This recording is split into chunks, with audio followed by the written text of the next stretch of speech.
કુકરમાં છે ને દાળ બફાઈ ગઈ છે.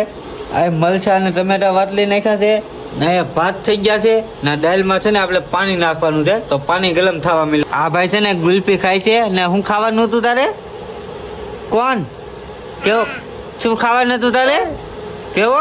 તો આપણે કુકર ખોલી નાખ્યું છે અને માંડવીન દાણા ના દાળ બફાઈ ગઈ તો આપણે દાળમાં છે ને પાણી નાખવા મળ્યા છે. હવે આપણે ચૂલા ઉપર મેકી દીધી છે અને આની માલપા નાખશું આપણે બધે મસાલો નાખી દેવા મળ્યા છે વઘાણી. પેલા આપણે હળદર નાખી દીધી, વાટેલું જીરું છે આપણે ઘેરે વાટેલું.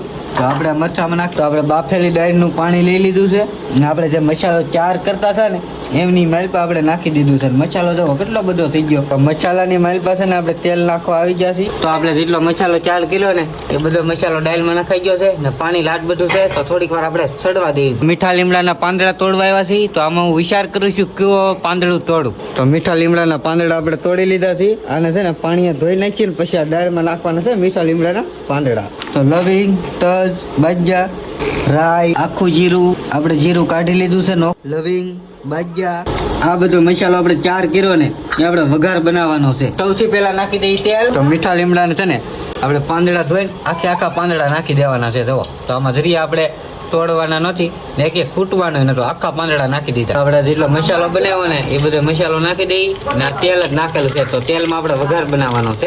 વઘાર થઈ ગયો છે તૈયાર આપણો ને ચાલો હવે આપણે દાળમાં નાખી દઈએ.